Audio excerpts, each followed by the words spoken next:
Warahmatullahi wabarakatuh. Saya Arin Rizdiana. Saya bersama rekan-rekan saya akan membahas materi mengenai desain struktur organisasi dan budaya organisasi. Lanjut ke materi, saya akan memperkenalkan rekan saya yang bernama Anissa Anhar Labanin, Dini Rohmaningsih, Darin Hoiriyah, dan Tantri Nur Sabrina. Assalamualaikum warahmatullahi wabarakatuh.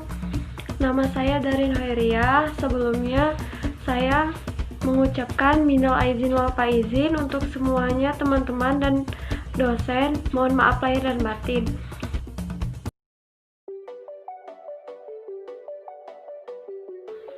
Yang pertama, desain struktur organisasi terdiri dari konsep dasar pengorganisasian.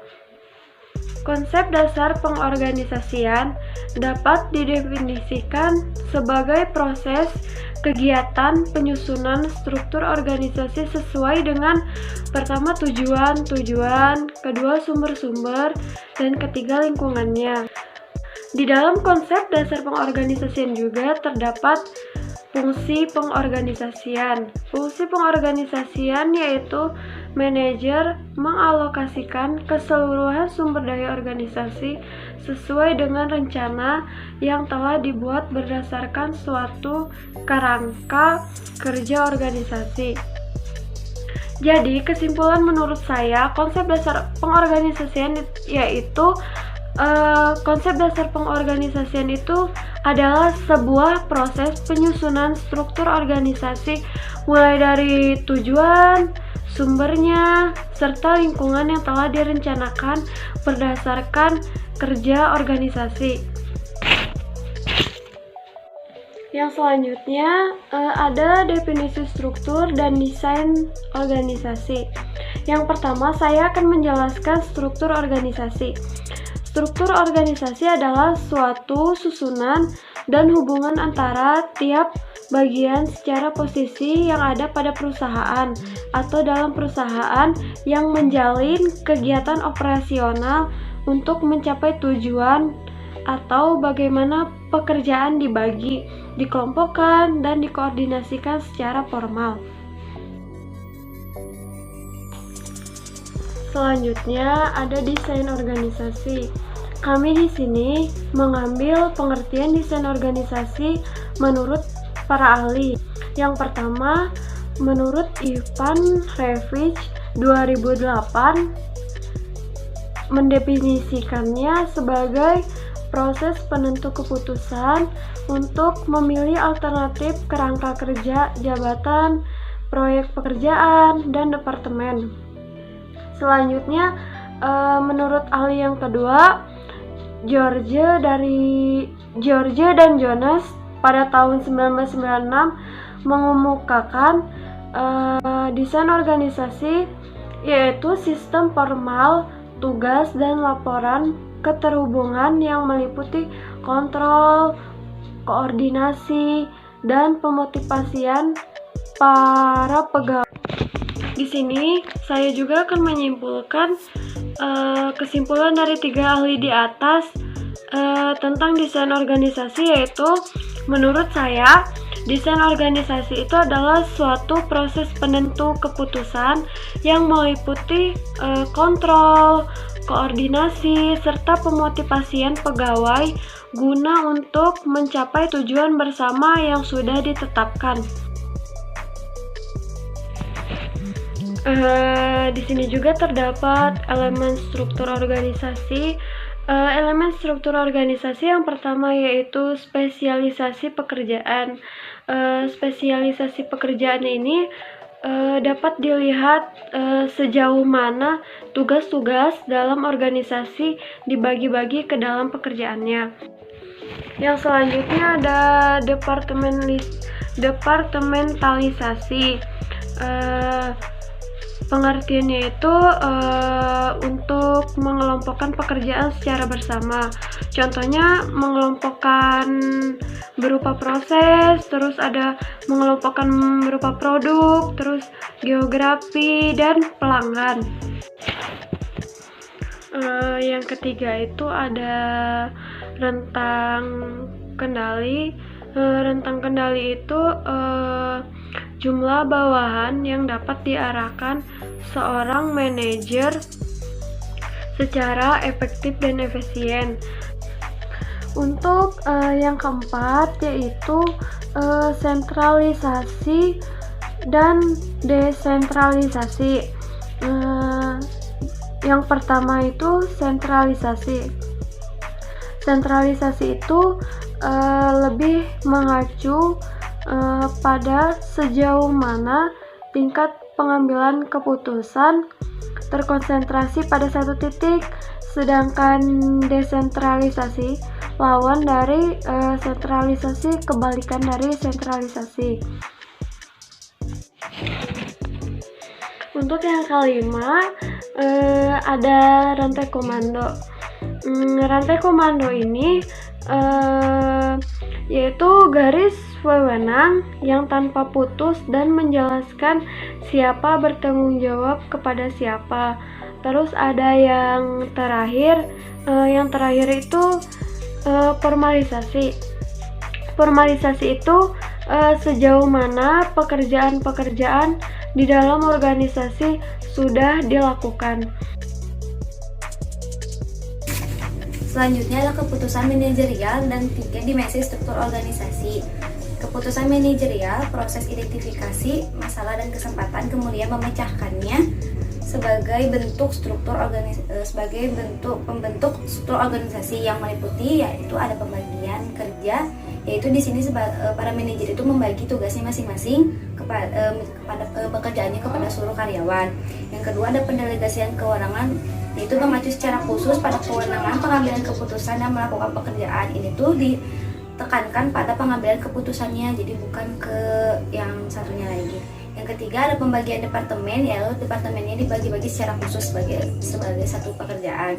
Yang keempat ada departementasi fungsional, yaitu pengelompokan sejumlah pekerjaan berdasarkan fungsi yang dilakukannya. Yang selanjutnya ada 3 dimensi struktur organisasi. Yang pertama ada kompleksitas, yaitu merujuk pada tingkatan diferensiasi yang ada di dalam sebuah organisasi. Jadi dituju yaitu untuk suatu tingkatan organisasi itu sendiri. Nah, bentuk-bentuk diferensiasi itu ada diferensiasi horizontal yang merujuk pada tingkat diferensiasi antar unit berdasarkan orientasi para anggotanya. Jadi semakin banyak jenis pekerjaan yang ada di dalam organisasi, maka semakin kompleks juga organisasi tersebut. Nah, yang kedua itu ada diferensiasi vertikal, yaitu merujuk pada strukturnya. Jadi semakin banyak tingkatan top manajemennya, maka akan semakin besar terjadinya distorsi dan semakin sulit juga mengkoordinasikan pengambilan keputusannya. Selanjutnya yaitu diferensiasi spesial yang merujuk pada tingkatan sejauh mana lokasi kantor, pabrik, dan personalia sebuah organisasi tersebut secara geografis. Jadi ini tuh bagian-bagian yang ada di dalam organisasinya.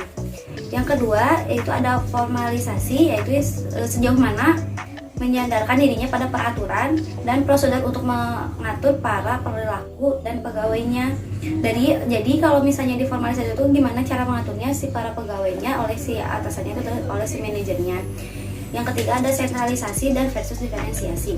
Sentralisasi itu perbedaannya itu merujuk pada tingkatan dalam pengambilan keputusan. Kalau misalnya desentralisasi itu perbandingan jadi bukan perbandingan, pengukuran tinggi atau rendahnya konsentrasi dari sentralisasi.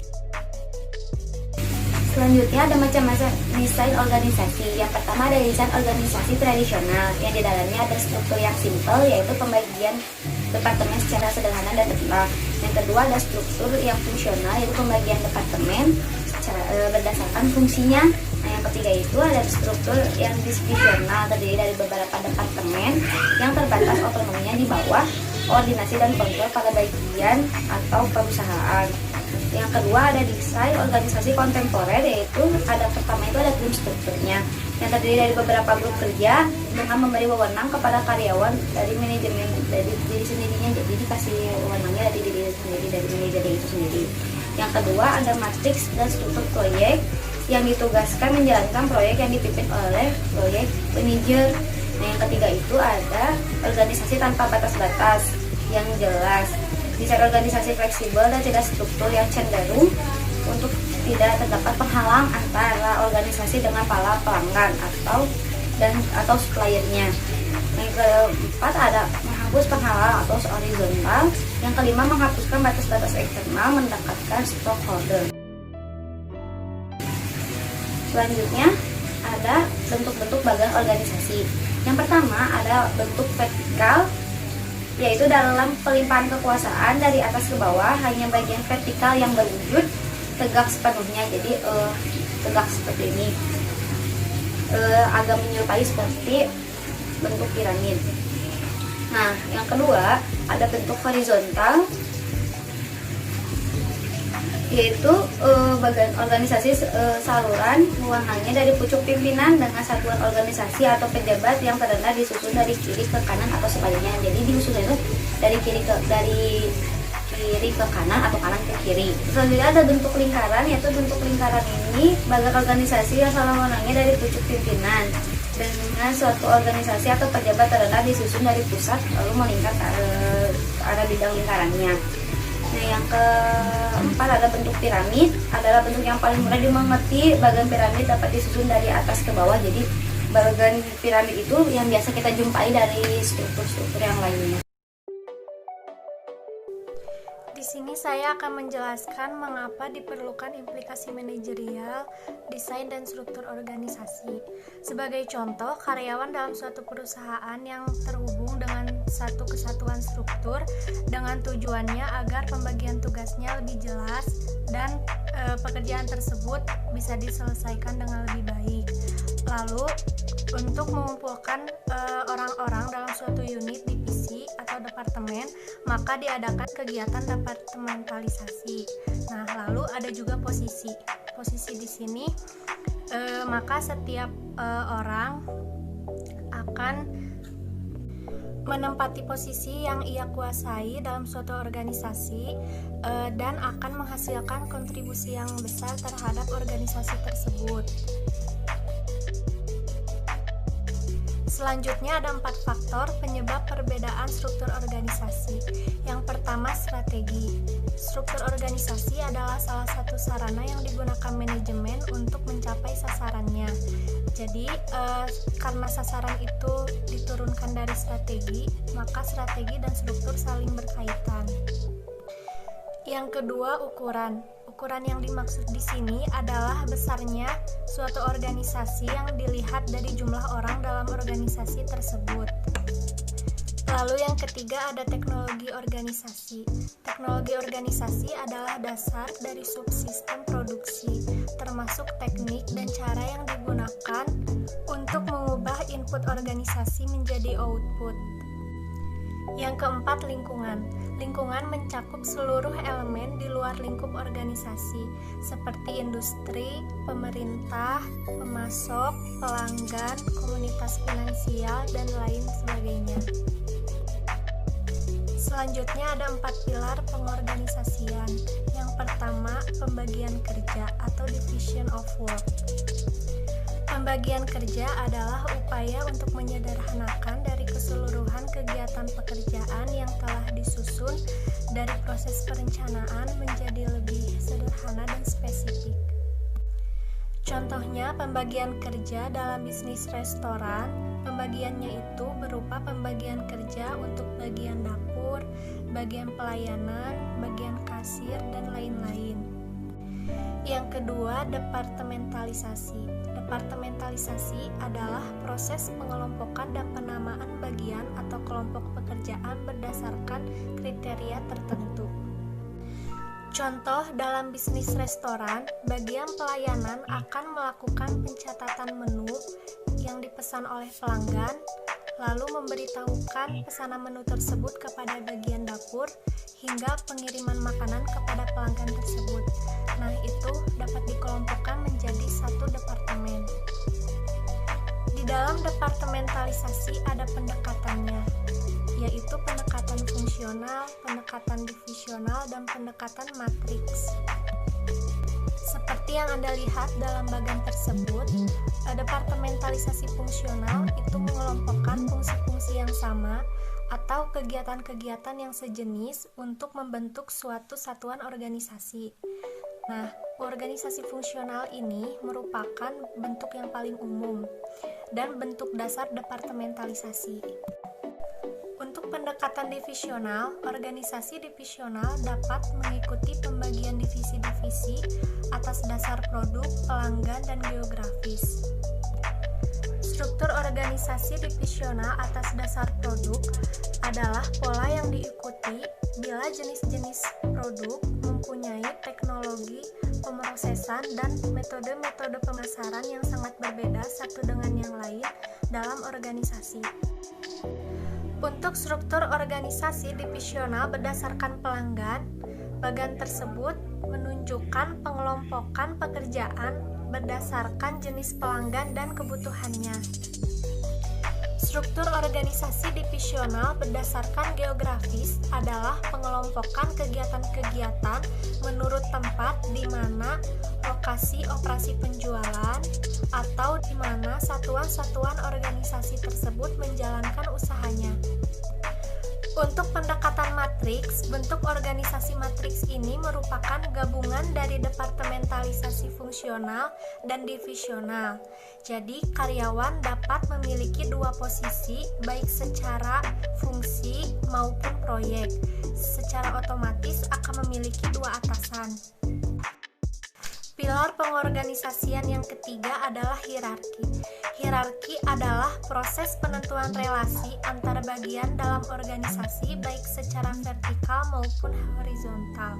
Terdapat dua konsep penting dalam hierarki. Yang pertama adalah span of management control, yaitu jumlah orang atau bagian di bawah suatu departemen yang akan bertanggung jawab kepada departemen tersebut. Yang kedua, chain of command, yaitu menunjukkan garis perintah dalam sebuah organisasi dari hierarki yang paling tinggi hingga hierarki yang paling rendah.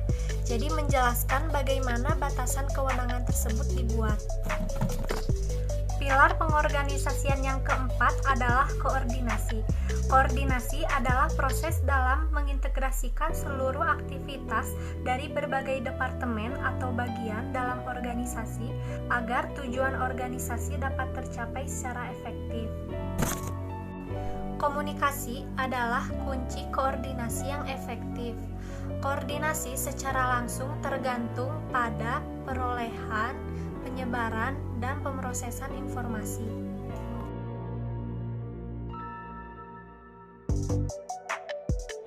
Di sini saya akan menjelaskan tentang budaya organisasi. Pertama-tama, apa itu budaya? Budaya merupakan suatu cara hidup yang berkembang dan dimiliki bersama oleh sebuah kelompok orang dan diwariskan dari generasi ke generasi. Atau bisa dikatakan, budaya itu merupakan kebiasaan turun-temurun yang diwariskan dari generasi satu ke generasi selanjutnya. Kemudian, apa itu budaya organisasi? Di sini ada pengertian budaya organisasi menurut para ahli. Yang pertama ada menurut Walter Freytag. Ia menyatakan bahwa budaya organisasi adalah berbagai asumsi dan nilai yang disadari atau tidak disadari yang mampu mengikat kepaduan sebuah organisasi. Asumsi dan nilai tersebut menjadi penentu pola perilaku para anggota di dalam organisasi. Kemudian, ada menurut Robbins, ia menyatakan bahwa budaya organisasi adalah sebuah sistem makna bersama yang dianut oleh masing-masing anggota yang membedakan suatu organisasi dengan organisasi yang lain. Nah, jadi budaya organisasi itu merupakan suatu karakteristik yang ada pada sebuah organisasi dan menjadi pedoman organisasi tersebut sehingga membedakannya dengan organisasi lain. Dengan kata lain, budaya organisasi adalah norma berperilaku dan nilai yang dipahami dan diterima oleh semua anggota organisasi dan digunakan sebagai dasar dalam aturan perilaku dalam organisasi. Nah, tujuan dari budaya organisasi adalah untuk membangun sumber daya manusia agar setiap orang sadar bahwa mereka berada dalam suatu hubungan sifat peran, mampu berkomunikasi secara efektif dan efisien, Namun, inti dari keberadaan budaya organisasi adalah bermanfaat bagi organisasi dan seluruh anggota organisasi. Apapun isi dan rumusan budaya organisasi harus mudah dipahami dan semua anggota organisasi memiliki komitmen dan konsisten melakukan budaya organisasi. Kemudian di sini ada sumber-sumber budaya organisasi. Yang pertama ada pengaruh eksternal yang luas. Ini tuh mencakup faktor-faktor yang tidak dapat dikendalikan oleh organisasi itu sendiri, seperti lingkungan alam, iklim, cuaca, adanya 4 musim atau hanya iklim tropis saja, dan lain sebagainya. Terus adanya kejadian-kejadian bersejarah yang membentuk masyarakat di masa lalu. Kemudian yang kedua ada nilai-nilai yang ada di masyarakat. Ini tuh seperti keyakinan atau nilai-nilai yang dominan dari masyarakat luas. Contohnya seperti kebebasan individu, kesopan santunan, kebersihan, dan lain sebagainya. Kemudian yang ketiga ada faktor-faktor spesifik dari organisasi. Nah, faktor-faktor spesifik dari organisasi ini tuh organisasi kan selalu berinteraksi dengan lingkungannya. Nah, dalam usaha mengatasi masalah internal maupun eksternal perusahaan, organisasi akan mendapatkan penyelesaian yang berhasil. Nah, keberhasilan dari penyelesaian masalah inilah yang nantinya akan memunculkan budaya baru bagi organisasi tersebut. Misalkan contohnya, ada suatu perusahaan yang sedang kesulitan di dalam usahanya. Nah, kendalanya yaitu dari biaya produksi dan promosi yang terlalu tinggi, misalkan. Nah, kemudian dicarilah solusi atau penyelesaian dari masalah tersebut dengan melakukan penghematan di segala bidang. Nah, ketika upaya tersebut berhasil, maka nilai dari perusahaan tersebut yakni hemat atau efisien. Nah, nilai tersebutlah yang nantinya akan menjadi budaya si organisasi atau perusahaan tersebut. Selanjutnya ada fungsi-fungsi budaya organisasi.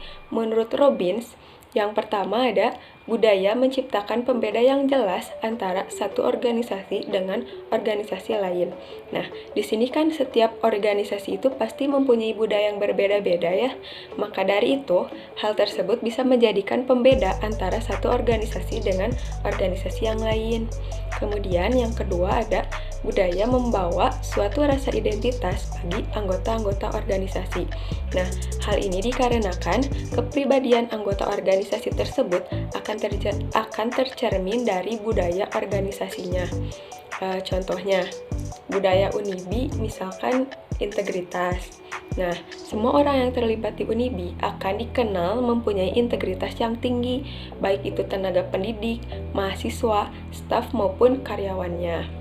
Nah, kemudian yang ketiga itu budaya mempermudah timbulnya komitmen pada sesuatu yang lebih luas daripada kepentingan diri individual seseorang.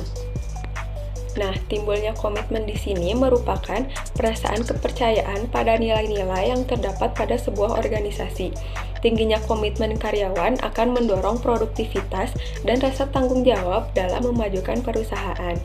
Kemudian yang keempat ada budaya merupakan perekat sosial yang membantu mempersatukan organisasi itu dengan memberikan standar-standar yang tepat untuk dilakukan oleh setiap karyawannya. Kemudian yang terakhir yaitu budaya sebagai mekanisme pembuat makna kendali yang memandu dan membentuk sikap serta perilaku karyawan dan mengatur perilaku sehari-hari di tempat kerja.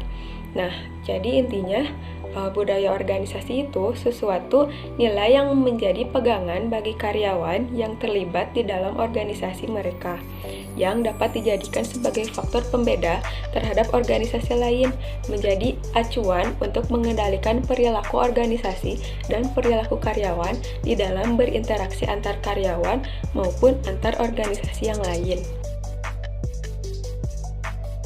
Adalah peran budaya organisasi. Yang pertama, ada identitas organisasi. Disebut identitas organisasi karena di dalamnya budaya ini berisi suatu set karakteristik yang menunjukkan organisasi tersebut dan membedakan organisasi tersebut dengan organisasi lainnya. Kedua adalah menyatukan organisasi. Maksudnya, budaya organisasi di sini sebagai lem normatif yang menyatukan unsur-unsur organisasi tersebut.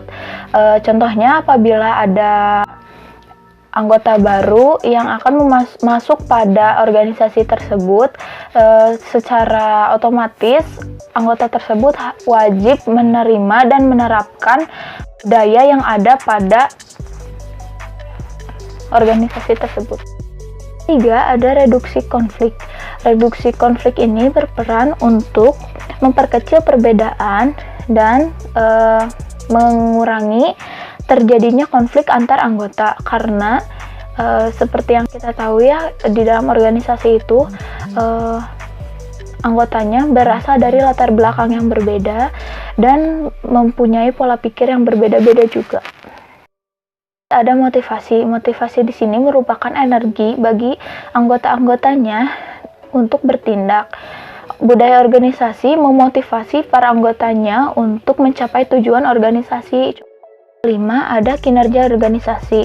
Budaya organisasi yang kondusif akan menciptakan, meningkatkan, dan mempertahankan kinerja yang tinggi. Budaya organisasi yang kondusif menciptakan kepuasan kerja, etos kerja, dan motivasi kerja karyawan. Selanjutnya ada karakteristik budaya organisasi. Yang pertama ada inovasi dan pengambilan resiko. Karakteristik ini mencoba mendorong anggotanya untuk selalu bersikap inovatif dan berani mengambil resiko. Akan tetapi, resiko yang diambil itu harus dengan pemikiran matang. Ada memperhatikan secara mendetail. Para anggota organisasi diminta fokus pada hal yang dikerjakan dan selalu teliti dan mendetail dalam menganalisis. Ada berorientasi pada kebermanfaatan. Manajemen organisasi memusatkan pada pengeluaran, khususnya pada kebermanfaatan bagi berbagai pihak. 4. Ada berorientasi pada orang. Setiap keputusan yang diambil oleh organisasi harus memperhatikan dampak positif terhadap anggota dalam organisasi. Ada berorientasi pada tim. Program dan tindakan organisasi condong kepada kinerja tim, bukan kinerja personal. 6. Ada bersifat agresif. Budaya organisasi membuat anggotanya bertindak agresif dalam bekerja. Ada stabilitas. Budaya organisasi memberikan penekanan pada stabilitas organisasi tersebut. Ada tipe budaya organisasi. Menurut Stephen P. Robin, tipe yang dilakukan dengan menarik hubungan antara tingkat sosiabilitas dengan solidaritas itu diantaranya ada network cultures, di mana tingkat sosiabilitasnya itu lebih tinggi daripada solidaritasnya, karena biasanya orang akan lebih berbicara terbuka tentang bisnis secara bebas dan menghabiskan waktu untuk sosialisasi dan mendapatkan masalah karenanya. Di sini juga orang dapat mengetahui secara cepat dan merasa mereka bagian dari organisasi tersebut atau bukan. Ada mentionary. Tingkat sosiabilitasnya rendah, sedangkan solidaritasnya tinggi. Hal ini karena mentionary berfokus pada menarik kebersamaan dan membuat pekerjaan yang dilakukan itu secara bersama-sama sehingga komunikasinya cepat dan dapat dikendalikan. Ada fragmented culture. Di sini sosiabilitas dan solidaritasnya sama-sama rendah karena melakukan kontrak dan tidak saling mengenal.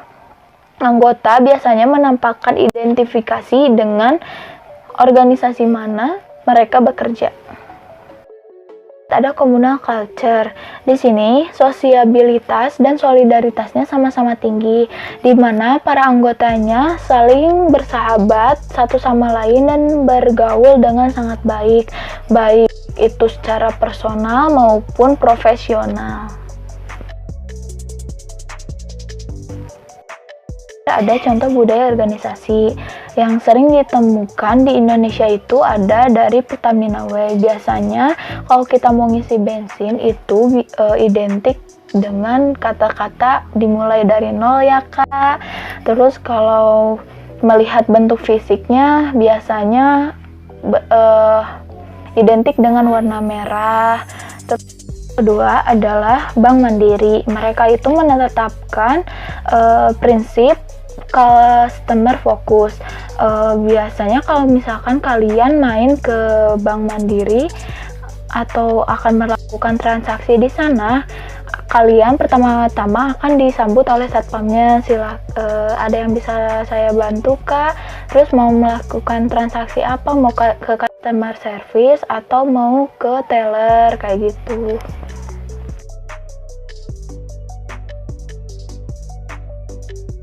Sekian penjelasan dari kelompok kami. Mohon maaf apabila ada kesalahan. Wabillahi taufiq wal hidayah. Wassalamualaikum warahmatullahi wabarakatuh.